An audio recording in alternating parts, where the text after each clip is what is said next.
ఇక మెహదీపట్నం కార్వాన్లోని కబడ్డీ స్టేడియంలో శ్రీ వివేకానంద కేసరి ఆధ్వర్యంలో గత 4 రోజుల నుంచి కుస్తీ పోటీలు జరుగుతున్నాయి. కుస్తీ పోటీలకు చివరి రోజు కావడంతో స్టేడియం అంతా కిటకిటలాడింది.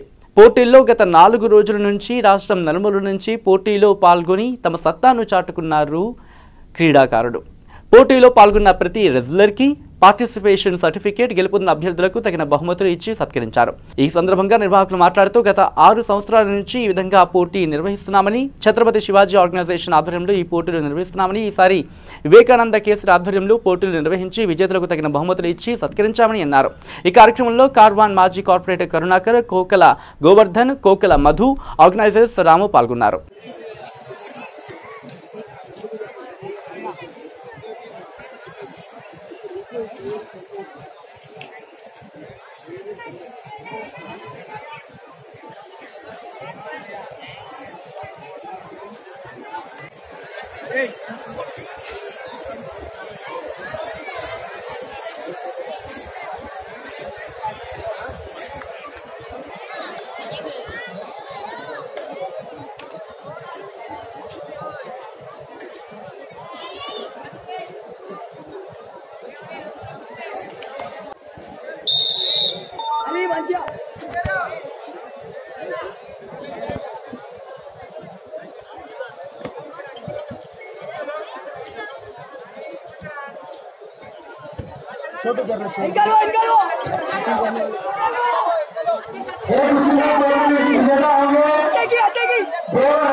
రెజ్లింగ్ కాంపిటీషన్లను మేము ప్రతి సంవత్సరం కూడా గత 8 సంవత్సరాల నుంచి కూడా శివాజీ కేసరిని నిర్వహిస్తున్నాం.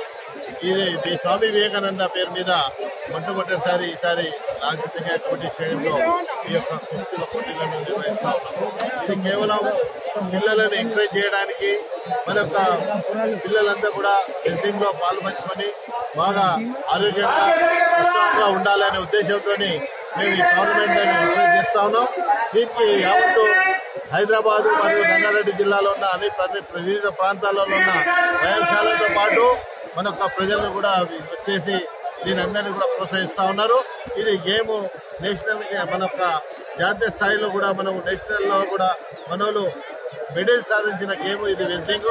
అదే రెజ్లింగ్ ని కూడా మనం ఎంకరేజ్ చేయడానికి, పిల్లలకు ఎంకరేజ్ చేయడానికి ప్రతి సంవత్సరం కూడా ఇక్కడ టోర్నమెంట్ నిర్వహించి మేము ఉచితంగా పిల్లలతో ఎలాంటి ఫీజు లేకుండా వాళ్ళని ప్రోత్సహించే విధంగా వాళ్ళ బహుమతులు ఇచ్చి ఈ యొక్క టోర్నమెంట్ ని నిర్వహిస్తా ఉన్నాం. గత 8 సంవత్సరాల్లో నేను ఒక 6 years నుంచి నేను రెజ్లింగ్ చేస్తున్నాను. ఇప్పుడు నేను శ్రీ స్వామి వివేకానంద టోర్నమెంట్ లో first prize 86 super heavy weight లో ఫస్ట్ ప్రైజ్ సాధించాను. నాకు చాలా గర్వం ఉంది. నేను చాలా రెజ్లర్ అయినాను. అంటే ఇంకా ఎంకరేజ్మెంట్ ఇంకెవరికైనా మీరు ఎంకరేజ్ చేస్తున్నారు? అందరూ అనుకుంటారు రేసింగ్ అంటే చాలా మన ఇంజూర్ అవుతారు అది, కానీ మనం ఫిజికల్ లోపల చాలా స్ట్రాంగ్ అవుతాము. నేను అందరికి రికమెండ్ చేస్తున్నా. ఇది ఏమో ఒక ఇండియన్ స్టైల్, దీన్ని ఇంకా ఎంకరేజ్ మనం చేయాలని కోరుకుంటున్నాను.